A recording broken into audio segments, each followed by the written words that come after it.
Yo voy a hablar un poco más sobre el uso de las nuevas tecnologías y la administración de insulina, sobre todo en la diabetes pregestacional. Sabemos que hoy en día casi que un 1 a 2% de todos los embarazos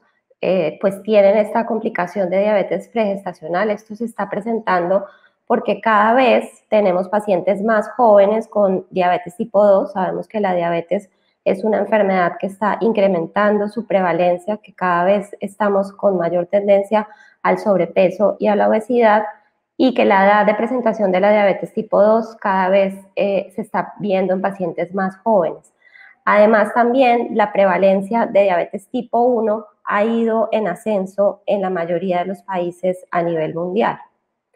Como ya lo mencionaron en conferencias anteriores, sabemos que el metabolismo de la glucosa durante el embarazo va cambiando, que durante el primer trimestre hay una mayor sensibilidad a la insulina, probablemente por el efecto de los estrógenos, y que a medida que avanza el embarazo, por el aumento de la producción de las hormonas diabetogénicas como la progesterona, el lactógeno placentario, aumenta la producción hepática de insulina y aumenta la resistencia a la insulina. Entonces los requerimientos de insulina y la resistencia a la insulina se aumentan. Sabemos todos que la glucosa materna pues atraviesa la placenta por difusión facilitada y que estos niveles de glucosa materno se correlacionan con los fetales y por lo tanto esta hiperglicemia materna se traducirá en hiperglicemia fetal y esto pues generará el desarrollo de hiperinsulinemia con pues las complicaciones que se pueden presentar. En general, las complicaciones asociadas a la diabetes gestacional pues son mayores que una mujer que no tiene esta condición, tanto complicaciones maternas como complicaciones fetales. Y vemos cómo en esta serie que se evalúa pacientes con diabetes tipo 1 versus pacientes que no tienen esta condición, el riesgo de preeclampsia es mucho mayor, el riesgo de parto prematuro, el riesgo de necesidad de cesárea, así como las complicaciones fetales, donde las más frecuentes son las malformaciones congénitas, como las malformaciones del tubo neural, malformaciones cardíacas, malformaciones en el sistema urinario, un aumento de la mortalidad perinatal y pues el riesgo mayor de macrosomía o de ser grande para la edad gestacional. Pero realmente si tenemos un adecuado control glucémico en las mujeres con diabetes pregestacional, podemos reducir este riesgo de complicaciones. Y estos son datos de un estudio realizado en Europa, en Escocia, donde se evalúa el control de las mujeres con diabetes tipo 1 y el riesgo de complicaciones. Y se ve como una hemoglobina glicosilada por debajo de 7.5 antes del embarazo, pues se asocia a menor riesgo de aborto y a un menor riesgo, sobre todo, de la presentación de malformaciones congénitas. Y en este otro estudio se evalúa muchas mujeres en Escocia, donde el sistema de salud ha tenido los datos bastante exactos de todas las mujeres con diabetes que se embarazan, haciendo auditoría permanente y vigilancia desde la etapa preconcepcional y evaluando todos los desenlaces durante el embarazo y el posparto, y se ve cómo cuando se evalúan 423 embarazos en mujeres con diabetes tipo 1 con un promedio de edad de 34 años y más o menos de 13 años de duración de la diabetes, las malformaciones congénitas o las anomalías más frecuentes son los defectos del septum ventricular, anencefalia, genitales ambiguos y estenosis aórtica. Pero algo súper importante, una hemoglobina glicosilada óptima antes de suspender los anovulatorios orales, es decir, una mujer que planea su embarazo y que trata de tener un control adecuado por lo menos 3 meses antes de embarazarse, reduce 5 veces el riesgo de desenlaces desfavorables durante ese embarazo. Y planear el embarazo y tomar ácido fólico reduce a la mitad estos desenlaces adversos. Por lo cual sabemos que las metas hoy en día de control glucémico en embarazo pues son mucho más estrictas, y aunque la hemoglobina glicosilada tiene muchas fallas, tanto en pacientes que no tienen embarazo y mucho más en embarazo, pues se recomienda mantener hemoglobina glicosilada menor de 6% y sobre todo antes de embarazarse, y ya durante el embarazo tratar de tener unas metas de una glicemia en ayunas entre 60 y 90 miligramos por decilitro, una hora postprandial por debajo de 140. Sabemos que la glicemia una hora postprandial es la que más se ha correlacionado con los desenlaces fetales de macrosomía y de ser grande para la edad gestacional, y 2 horas postprandiales por debajo de 120 miligramos por decilitro. Obviamente, tratar de alcanzar estas metas con el menor riesgo de hipoglicemia y evitando las excursiones postprandiales y la variabilidad de la glucosa. Pero realmente lograr este objetivo de tener ese control glicémico tan estricto es bastante complicado. Y aquí les muestro esta gráfica del estudio DCCT. Este, como todos ustedes lo conocen, pues fue el primer estudio que nos demostró que un control estricto de la diabetes con múltiples dosis de insulina en pacientes con diabetes tipo 1 versus un manejo convencional, pues reducía el riesgo de complicaciones microvasculares de manera significativa, y a largo plazo en el seguimiento con el estudio EDICT, también de complicaciones macrovasculares en la población de pacientes con diabetes tipo 1. Pero aquí vemos cómo a medida que la hemoglobina glicosilada se reduce, pues el riesgo de hipoglicemia se aumenta. Y probablemente pues esta era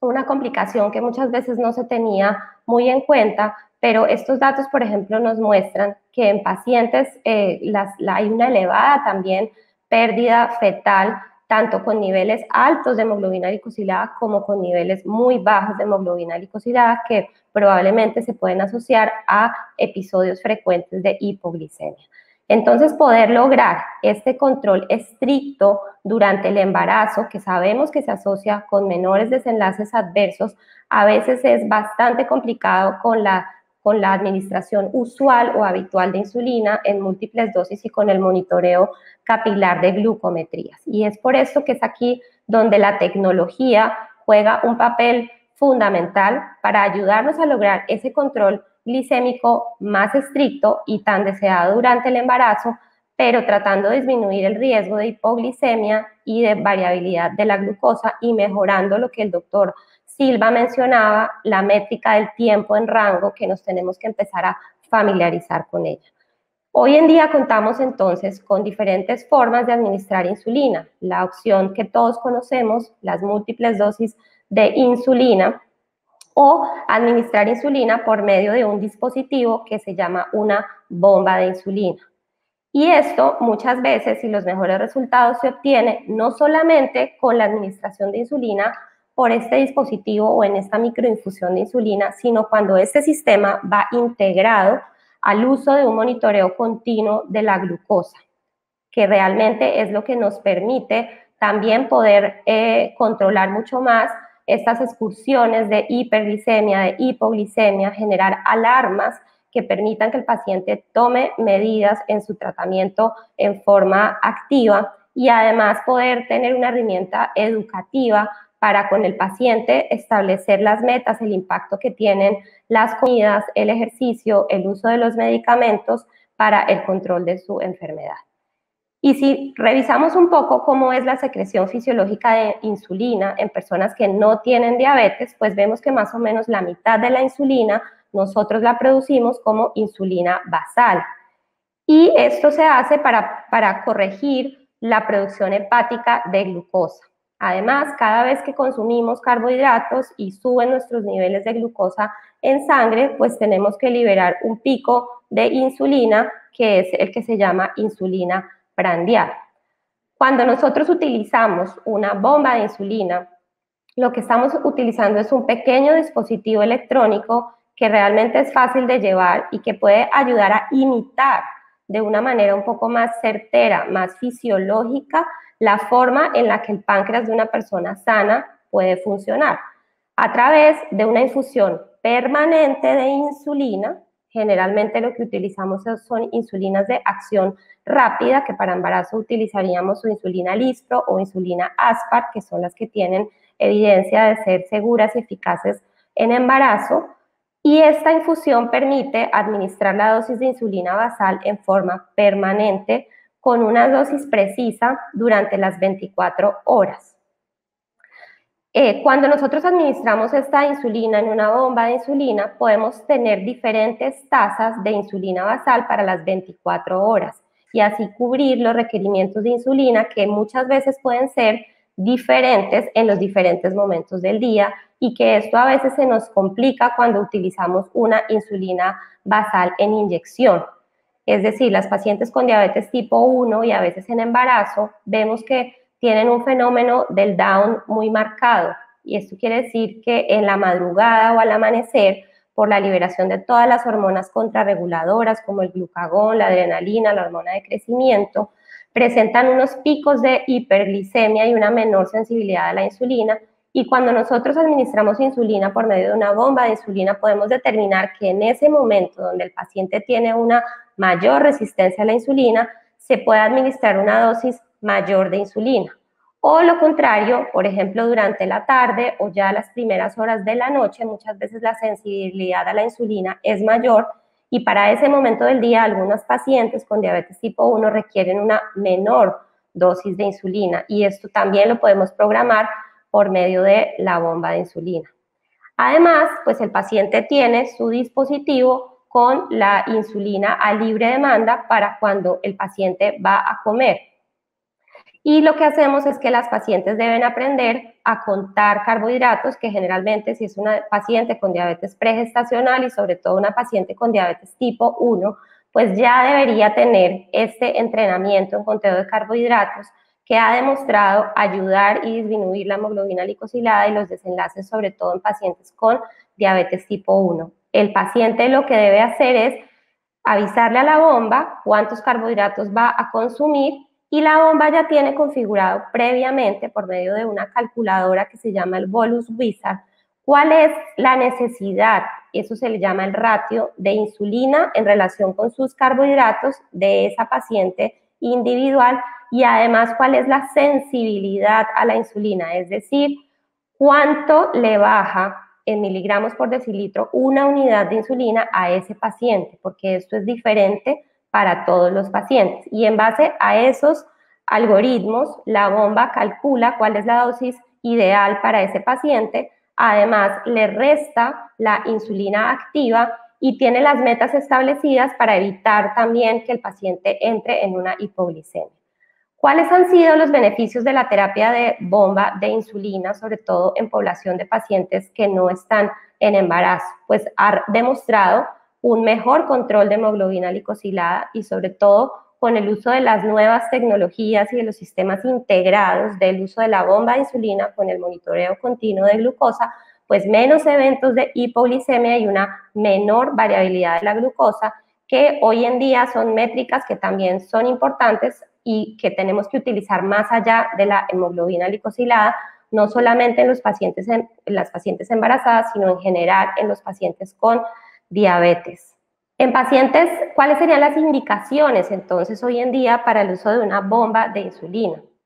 Pacientes pediátricos y adultos con diabetes tipo 1. En diabetes tipo 2 también hay estudios donde se ha demostrado que pacientes con altos requerimientos de insulina y que no tienen un adecuado control glucémico con las terapias actuales, el uso de bombas se puede asociar a una menor hemoglobina glicosilada.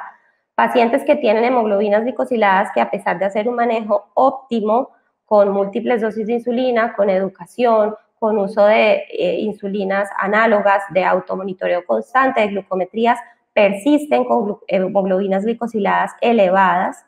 Pacientes que tienen hipoglicemias severas o hipoglicemias inadvertidas, que son estos pacientes que pierden esa capacidad de responder ante las hipoglicemias. El tener una alta variabilidad de la glucosa, que sabemos hoy en día que esta es una condición que se asocia con el mayor riesgo de tener hipoglicemia, con estrés oxidativo y probablemente con desenlaces micro y macrovasculares adversos. Pacientes con este fenómeno que les mencioné del down muy marcado, y obviamente que sean pacientes altamente motivados, que puedan asegurar un control con su equipo médico,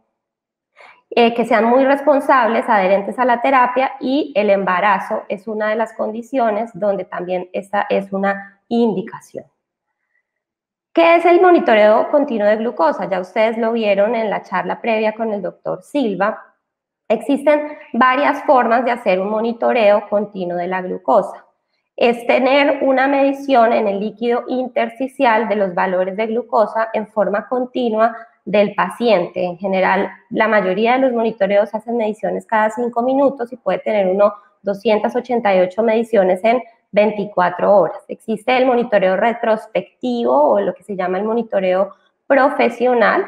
que es el tipo Holter, donde al paciente se le pone el dispositivo, el paciente es ciego, no está viendo los resultados y asociado a registros de diarios de comidas, de ejercicio, de la hora que se toma sus medicamentos o que se pone la insulina y la insulina específica. Luego se puede hacer un análisis para hacer cambios en la terapia. Esto pues ha demostrado ser una gran herramienta, sobre todo educativa, para mejorar el tratamiento tanto en pacientes con diabetes tipo 1 como en pacientes con diabetes tipo 2. Hay algunos estudios donde se ha evaluado uso intermitente de este monitoreo profesional en pacientes con diabetes gestacional y se ha asociado con mejores resultados. Y el monitoreo en tiempo real, que es el que probablemente pues, es más eficaz y que tiene mayor utilidad, sobre todo cuando se utiliza en conjunto con una bomba de insulina y también en pacientes con diabetes tipo 1 y con pacientes con diabetes pregestacional que van a embarazarse. Pero lo que más utilidad probablemente tiene es integrar esta terapia de infusión subcutánea de insulina con el monitoreo continuo de glucosa. Y ya tenemos muchos dispositivos y nuestro país ha sido uno de los pioneros en esta terapia integrada, como lo mencionaba el doctor Silva, la doctora Ana María Gómez en el Hospital San Ignacio, pues es una de las líderes de opinión en Colombia y a nivel de Latinoamérica y del mundo del uso de estas dos terapias en forma simultánea, donde pues se ha visto que los pacientes con estas dos tecnologías tienen unas menores tasas o una menor hemoglobina glicosilada, una menor tasa de hipoglicemia, muchas veces mejoría en su calidad de vida, mejoría del miedo a las hipoglicemias y menores excursiones tanto de hipo como de hiperglicemia. El primer estudio que demostró que el uso de estas dos tecnologías combinadas versus utilizar múltiples dosis de insulina con análogos de insulina como insulina glargina o insulina de Temir y análogos de acción rápida en pacientes con diabetes tipo 1 fue el estudio STAR-3. Aquí se incluyeron pacientes con diabetes tipo 1 que ya venían en tratamiento con múltiples dosis de insulina, pero que a pesar de ser adherentes, de hacer automonitoreo capilar y de usar bien su terapia, no tenían un adecuado control. Un grupo se le autorizó a utilizar la tecnología combinada, es decir, el sistema de monitorización en tiempo real con una bomba de insulina donde este monitoreo le informa a la bomba de insulina y hay unas alarmas conectadas donde le avisa si la glicemia se está elevando, si la glicemia se está disminuyendo y el paciente puede tomar conductas y tomar medidas para, si está en hipoglicemia, de pronto consumir carbohidratos, parar durante un tiempo la administración de insulina o si está en hiperglicemia, pues vigilar qué pudo haber ocasionado esta hiperglicemia, si fue un alimento y tratar de corregirlo para un futuro o inclusive administrar una dosis de insulina extra para tratar de corregir y devolver sus valores de glucosa al valor normal. Se demostró entonces una reducción de menos 0.8% de la hemoglobina glicosilada, lo cual fue significativo, y en población adulta esta disminución inclusive fue un poco mayor, ya que este estudio incluía pacientes pediátricos y adolescentes, donde sabemos que el grupo de adolescentes a veces no es muy adherente al uso del sensor. Uno de los determinantes del beneficio y de los resultados óptimos de este estudio fue el uso de este monitoreo más del 80% del tiempo, y esto aplica para todos los pacientes, no es solamente tener el monitoreo en tiempo real, sino utilizarlo, y utilizarlo más del 80% del tiempo. Esto quiere decir 6 de 7 días a la semana, es lo que ha demostrado realmente generar beneficios. Pero estas tecnologías han ido evolucionando y después de esta bomba donde se combinaba con alarmas de hipo e hiperglicemia, surgió otra donde lo que había era un apagado en hipoglicemia, es decir, el médico establecía un valor de alarma donde si la glicemia por medio del sensor se detectaba que llegaba a ese valor, la bomba se podía suspender hasta por 2 horas o hasta que el paciente se diera cuenta, hiciera una medida y reactivara la infusión. ¿Qué demostró el uso de esta tecnología? Un menor riesgo de hipoglicemia nocturna, una disminución del riesgo ni de cetoacidosis ni de excursiones mayores de la glicemia, además de menos hipoglicemias severas y una mejoría en la calidad de vida y un menor miedo a las hipoglicemias, que sabemos que muchas veces es uno de los limitantes grandes para que los pacientes con diabetes puedan lograr mejorar su control glucémico. Esto ha seguido evolucionando. Luego vino la bomba 640, donde había un algoritmo que predecía, ya no era que la bomba se apagaba si estaba en un valor específico, sino un algoritmo que predice que la glicemia del paciente va a estar 20 puntos por encima del límite bajo que yo he establecido en 30 minutos y la infusión de insulina se suspende antes de que la glicemia llegue a este nivel. Y esto pues demostró también mejoría en las hipoglicemias y mejoría en el control glicémico. Y hoy en día ya contamos con tecnologías más avanzadas que se acercan cada vez más a un páncreas artificial. En Colombia tenemos el primer sistema híbrido, que es la bomba 670, donde la dosis de infusión de esta insulina que yo les menciono, que es la insulina basal, se va alimentando de datos retrospectivos del paciente y luego se automatiza y los valores de la infusión de insulina van subiendo o van bajando para tratar de mantener al paciente en una meta que generalmente el dispositivo la trae establecida como 120. Y el paciente de todas maneras tiene que seguir aún metiendo los datos de sus carbohidratos para hacer las correcciones de las excursiones postprandiales. En embarazo, el uso de bombas de insulina, hay estudios realmente, la mayoría donde se compara con estudios aleatorizados, controlados, el uso de las bombas de insulina versus múltiples dosis de insulina, son la mayoría de estudios bastante antiguos, donde no teníamos estas nuevas tecnologías y donde no se evalúa el uso de esta terapia integrada de una forma en estudios controlados y con una población grande de pacientes. Y un aspecto bastante importante, que muchas veces eran además los desenlaces de los estudios antiguos, pues siempre se evaluaba era la hemoglobina glicosilada. Y realmente hoy en día, con el uso de esta tecnología, que es la monitorización continua de glucosa, podemos ir más allá de la hemoglobina glicosilada, que sabemos que tiene muchas limitaciones en pacientes con diabetes que no están en embarazo y, como lo mencionaba la doctora, todavía más limitaciones durante el embarazo porque nos puede dar valores menores de lo que el paciente realmente tiene. Y estamos viendo que hay pacientes que igual siguen presentando complicaciones a pesar de tener hemoglobinas glicosiladas que supuestamente están en un rango adecuado para embarazo. Y estas son las recomendaciones de mantener el tiempo en rango. ¿Qué es el tiempo en rango? Es el tiempo que el paciente se mantiene durante un periodo en las metas de control glucémico. Y miren cómo para pacientes con diabetes tipo 1 se recomienda un tiempo en rango entre 63 y 140 que lo obtenga ojalá más del 70% del tiempo, con un tiempo por encima del rango, que sería mayor de 140, que sea menor al 25%, y un tiempo por debajo de 63, menor al 4%, y por debajo de 54, que es el valor de glicemia de alarma, menor al 1%. Para pacientes con diabetes gestacional o pacientes con diabetes pregestacional, pero que sean diabéticas tipo 2, la meta es mayor y ojalá que mantengan más del 90% de ese tiempo en rango, que miren cómo las metas en embarazo pues son mucho más estrictas que para un paciente que no tiene diabetes, donde la meta es entre 70 y 180, más del 70% del tiempo. Y hoy en día, pues que tenemos pacientes con alto riesgo cardiovascular, pacientes ancianos o con una disminución de expectativa de vida, se pueden tener metas más flexibles en este tipo de pacientes. Pero en embarazo y en diabetes pregestacional, la meta es entre 63 y 140 de tiempo en rango, ojalá más del 70% en diabética tipo 1 y mucho más estricto en diabetes gestacional o en pacientes con diabetes tipo 2. El uso en general, entonces, de estos sistemas de monitorización continua de glucosa en embarazo, pues han demostrado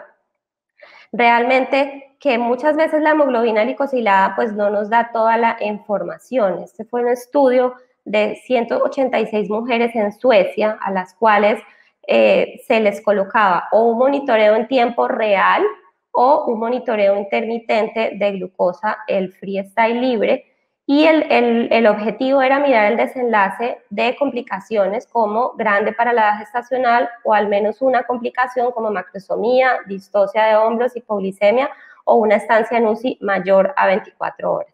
Miren cómo en el primer trimestre, por ejemplo, el promedio de la hemoglobina glicosilada era por debajo del 6.5%, es decir, pensaríamos que son mujeres que relativamente no estaban tan mal controladas, pero si miramos el tiempo en rango, solamente lo tenían en un 37% la meta de tiempo en rango. Recordemos que además la hemoglobina glicosilada es un promedio, es decir, yo puedo tener un valor de 6.5 porque tengo excursiones hacia hiper y también hacia hipoglicemia y puedo tener 6.5. Es diferente tener 6.5 con glucometrías de 200 y de 40, de 250 y de 30, a tener 6.5 con glucometrías entre 130, 100, 150, 90. En el segundo trimestre lograron con el uso de estas tecnologías mejorar el tiempo en rango a un 71% y en el tercer trimestre al 68%. Miren cómo el tiempo en rango mejoró en el 50% en el primer trimestre al 60% en promedio en el tercer trimestre. Otra variable que se vio era el tiempo por encima del rango, que estaba más o menos en el 33%. Y miren, a pesar de que cuando veíamos la hemoglobina glicosilada, un 70% de las pacientes lograban tenerla por debajo de 6.5 en el segundo y tercer trimestre, hubo un porcentaje alto de complicaciones, entre el 52 al 53% de los infantes fueron o grandes para la edad gestacional, y el promedio de ese monitoreo continuo de glucosa entre el segundo y el tercer trimestre se asoció a un mayor riesgo de ser grande para la edad gestacional. Y además, tener un mayor tiempo el rango entre el segundo y el tercer trimestre se asoció de manera también positiva a tener un menor riesgo de grande para la edad gestacional. Entonces, realmente, a pesar de que el 70% de estas mujeres lograban la meta, no había un óptimo control y probablemente lo que decía el doctor Silva es muy importante, controlar el día a día de las pacientes a través del embarazo, no solamente con la administración de insulina, sino también intensificando las recomendaciones nutricionales y utilizando estas herramientas como una estrategia para educación y para visualizar con la paciente el impacto que tienen ciertos alimentos, enseñarles lo que es el índice glucémico, mostrarles el impacto que tiene, por ejemplo, los días que hacen ejercicio en este control de su glucosa. Y miren cómo aumentando un 5 a un 7% del tiempo en rango durante el segundo y el tercer trimestre, pues se disminuyó el riesgo de complicaciones de grande para la edad gestacional y complicaciones neonatales. El estudio CONCEPT pues, fue un estudio aleatorizado controlado donde mujeres con diabetes tipo 1 o que estaban con un embarazo temprano o que tenían deseo de embarazo, aquí se incluían pacientes que venían con múltiples dosis o también con uso de bombas de insulina, un grupo se aleatorizó a usar monitoreo continuo de glucosa en tiempo real versus Segur con el automonitoreo capilar. ¿Y qué se encontró? Que el uso de este monitoreo reducía en forma leve la hemoglobina glicosilada, menos 0.19%, pero se asociaba a un mayor tiempo en rango, y las tasas de hipoglicemia eran iguales,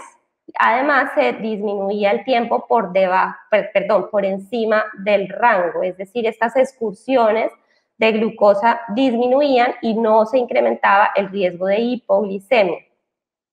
Y se vio un menor riesgo de recién nacidos grandes para la edad gestacional, menos hipoglicemia neonatal y menos ingreso a cuidado intensivo con el uso del monitoreo en tiempo real.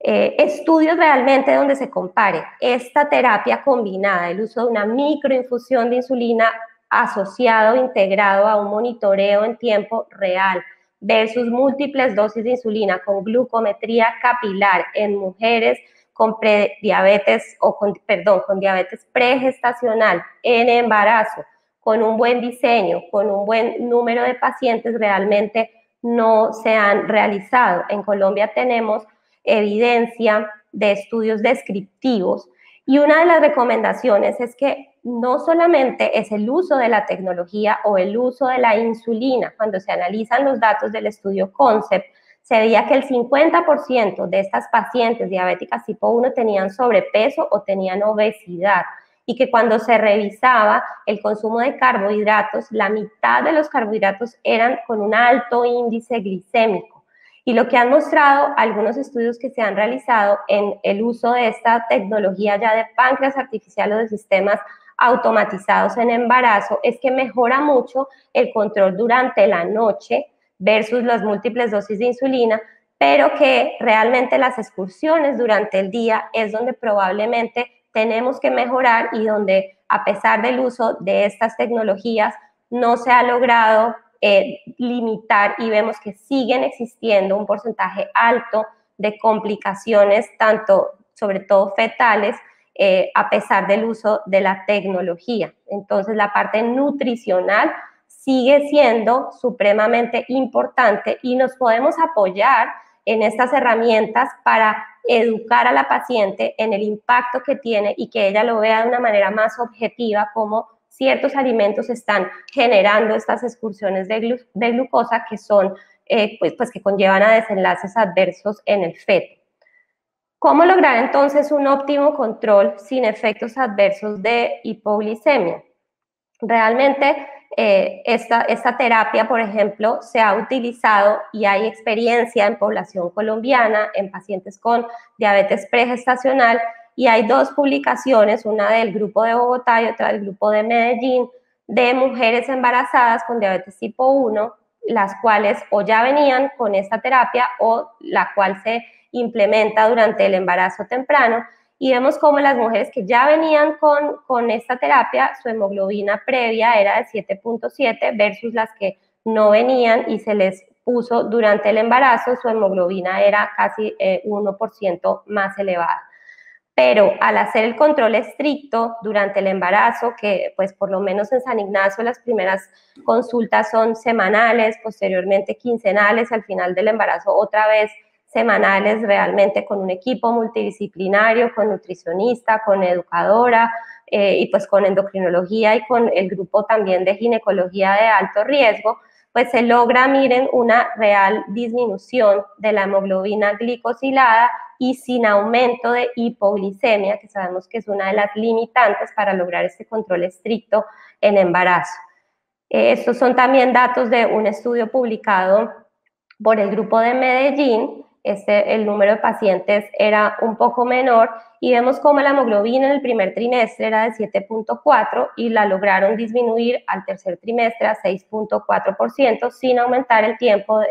o la hipoglicemia severa. Realmente datos hoy en día de terapia integrada donde se evalúa el tiempo en rango, la variabilidad de la glucosa, tiempo por encima o tiempo por debajo del rango, que son las métricas que tenemos que empezar a utilizar, y estudios grandes, controlados, donde realmente se compare el uso de esta tecnología versus múltiples dosis con glucometría capilar, aún no los tenemos y realmente necesitamos esa evidencia. Pero en general la diabetes pregestacional pues es cada vez más frecuente. Necesitamos el manejo de un grupo multidisciplinario para poder mejorar los desenlaces maternos y fetales. Sabemos que niveles altos de hemoglobina glicosilada, sobre todo en la etapa pregestacional, pues aumenta el riesgo de anomalías congénitas, de muerte fetal y de muerte neonatal. Vimos la importancia del cuidado y de la asesoría preconcepcional siempre que nosotros como endocrinólogos veamos pacientes diabéticas tipo 1 en edad fértil, y esto está dentro de nuestros ítems del Centro de Excelencia en Diabetes. Tenemos que estar pendientes de que la paciente esté con una anticoncepción adecuada y que si tiene deseo de embarazo o va a planear embarazo, educarla de la importancia que tiene, los riesgos que tiene para ella y para el feto tener un mal control y tratar de optimizar el control antes de embarazarse, porque vimos cómo reduce 5 veces el riesgo de desenlaces adversos, suplementación con ácido fólico, el manejo multidisciplinario y el uso de estas nuevas tecnologías, obviamente en los casos donde esté indicado.